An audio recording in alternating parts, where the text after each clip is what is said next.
Trump کا معاہدہ توڑا تو امریکہ کو تباہ و برباد کر دیں گے، افغان مجاہدین کی جو بائیڈن کو بڑی دھمکی۔ افغانستان میں امریکی فوجی اڈے نشانے پر، خدا را ہمیں یہاں سے نکال لو۔ امریکی فوج کی جو بائیڈن سے منتیں، ہزاروں فوجیوں کو زندہ نکالنا خطرناک چیلنج بن گیا۔ بھارتی لابی کی بھی دوڑیں لگ گئیں۔ 20 سالہ خونی جنگ میں اہم موڑ، اشرف غنی کا اقتدار ختم، عمران خان اور مجاہدین کی زبردست کامیابی۔ پینٹاگون نے بھی گھٹنے ٹیک دیے۔ ویڈیو کے آخر میں بتائیں گے کہ تازہ ترین اطلاعات کے مطابق افغان مجاہدین کابل کے کن حساس ترین مقامات کے قریب پہنچ چکے ہیں۔ کیا اشرف غنی کے اقتدار کے دن گنے جا چکے ہیں؟ اس ٹاپک کا باقاعدہ آغاز کرنے سے قبل نئے آنے والے دوستوں سے گزارش ہے کہ وہ ہمارے چینل کو سبسکرائب کر لیں، شکریہ۔ ناظرین، افغان مجاہدین قیادت نے نئی امریکی حکومت کو خبردار کرتے ہوئے کہا تھا کہ اگر امریکہ نے فوجی واپس نہ بلائے تو پھر ہم سخت ترین فیصلہ کریں گے۔ افغان میڈیا کے مطابق نائب مجاہدین سربراہ ملا برادر نے ایک انٹرویو میں کہا تھا کہ دوحہ میں امریکہ کے ساتھ ہونے والا امن معاہدہ ابھی تک مثبت سمت میں جا رہا ہے۔ معاہدے کے مطابق امریکہ نے 14 مہینے کے اندر تمام افواج واپس بلانی ہے۔ ابھی تک امریکہ 5 ملٹری بیس خالی کروا چکا ہے اور فوجیوں کی تعداد 8,600 تک کم ہو گئی ہے۔ ملا برادر نے کہا کہ فوجیوں کے انخلاء کا عمل جاری ہے، تاہم غیر ملکی افواج کا مقررہ وقت پر افغانستان سے انخلاء مکمل نہ ہونے کی صورت میں ہمیں اہم اور ضروری فیصلے کرنا پڑیں گے، جن کے سنگین نتائج بھی آ سکتے ہیں۔ انہوں نے افغان حکومت پر بھی زور دیتے ہوئے کہا کہ طالبان قیدیوں کی رہائی جلد از جلد عمل میں لائی جائے تاکہ مذاکرات کا راستہ ہموار ہو سکے۔ واضح رہے کہ ڈیموکریٹک پارٹی کے ٹکٹ پر صدارتی الیکشن کے فاتح جو بائیڈن نے امریکہ کے 46ویں صدر کی حیثیت سے حلف اٹھا لیا ہے، اور اب دنیا بھر کی نظریں اسی پر جمی ہوئی ہیں کہ پاکستان کی سر توڑ کوششوں سے شروع کیا جانے والا افغان عمل میں جو بائیڈن کیا پیش رفت کریں گے۔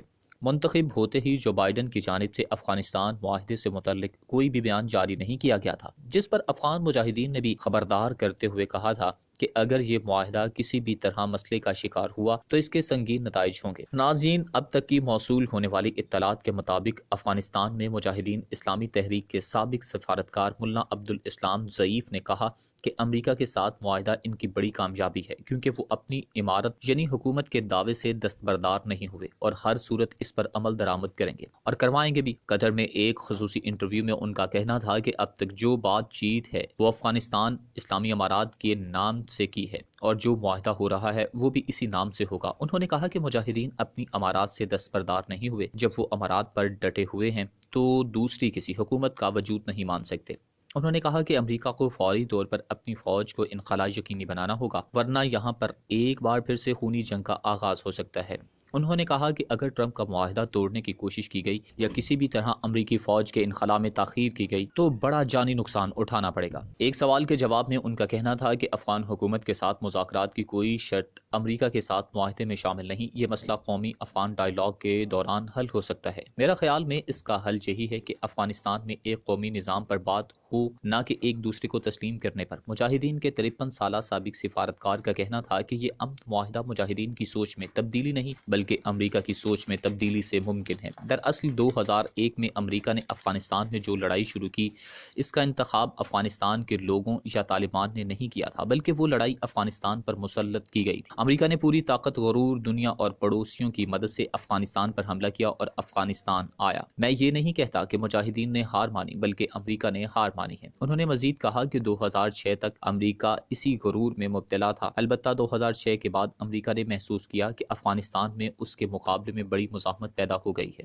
جو دن بدن بڑھ رہی ہے۔ 2008 سے امریکہ اور دنیا کی سوچ میں تبدیلی پیدا ہوئی کہ افغانستان کو طاقت سے نہیں چلایا جا سکتا، بلکہ ایک سیاسی عمل کی ضرورت ہے جس میں پاکستان کا ایک اہم ترین کردار ہے۔ 2008 کے بعد یہ سلسلہ شروع ہوا کہ مجاہدین کے لیے ایک سیاسی چینل پیدا کیا گیا، اور یہ کہاں ہوگا، کس طرح ہوگا اور مجاہدین سے بات چیت کس طرح ہوگی۔